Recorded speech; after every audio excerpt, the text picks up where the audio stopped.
Hey Scrapbookers, it's Vanessa here with another process video using my April stash kit. And as usual, I am just showing you everything that I pulled for this layout. And as you see, I am going to try to use some rub-ons, which is a hard thing for me, but I am actually going to try to put a few on this layout. And then this is everything else that I pulled, and the large dominant theme in this layout is definitely butterflies. So you will definitely see a lot of those in this process.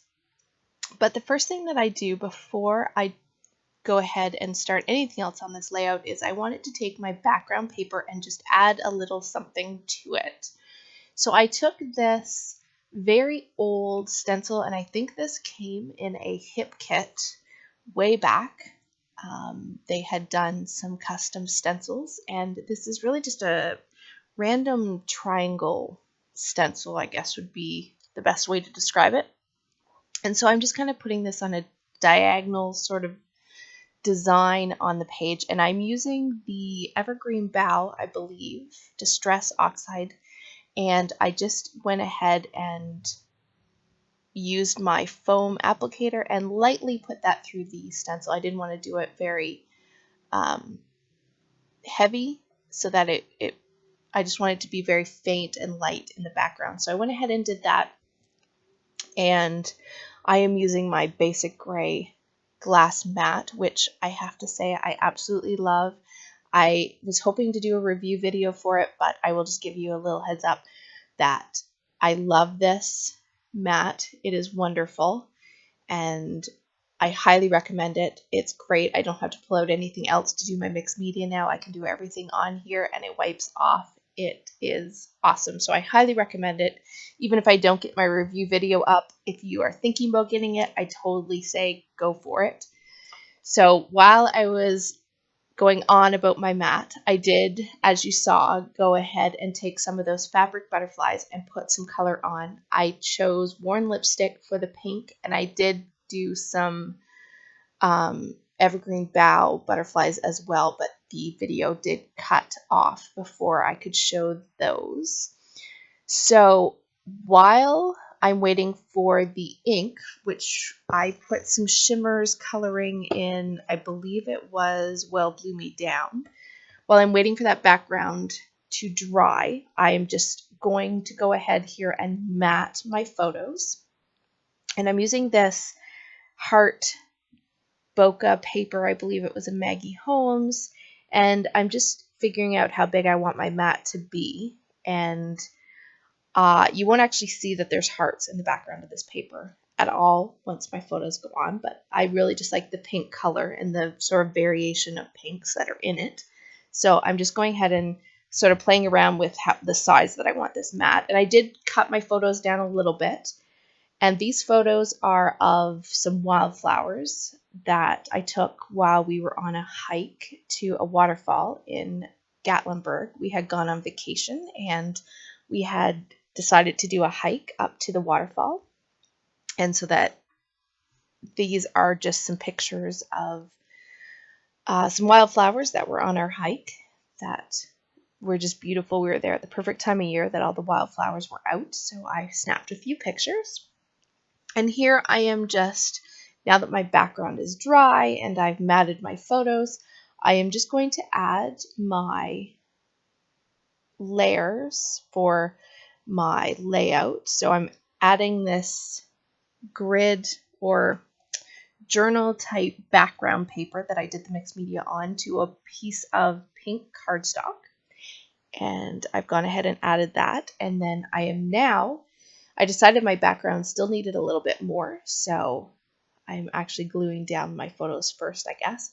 But I will, as you saw, take that black ink, which is a Memento black ink, and I am going to take my stamps, and I'm only going to use the small butterfly from the stamp set here in a second, and I'm going to add some small butterflies to the background of this layout. So there's lots of different elements in the background before I even add anything on the page. I do sort of play with this background a little bit. So there I am just stamping down those butterflies. And I only use the small one I just wanted the added, I liked the black and white graphical look of those butterflies, so I am going to just put a few of those small ones on the layout. And then here in a second, I'm very proud of myself.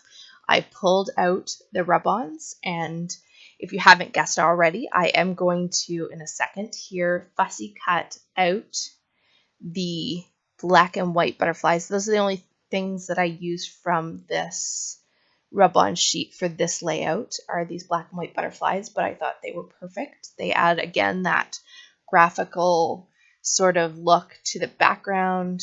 I just leave it black and white. I really just like the look that they give to the background. So I'm going to just place those on in the 3 locations where I thought they made the most sense. And that last one I was trying to figure out where I was going to put it. And so I'm just going to rub those down, and I will tell you that they rub down beautifully. In the past, I've had so many issues with American Crafts rub-ons that I'm always nervous to use them, but I really love these ones. They really went down beautifully. There was no issues with them at all. So now that I have those down, that is pretty much all that I'm going to do to the background itself. So I'm just cleaning everything up here. And now I'm going to go ahead and sort of lay out for you where everything on the layout is going to go.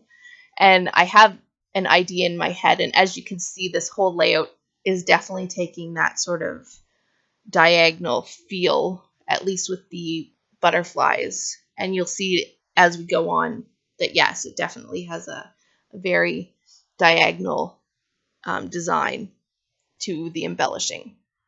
But first, around the photo, I felt like it needed some additional sort of texture and some additional pattern.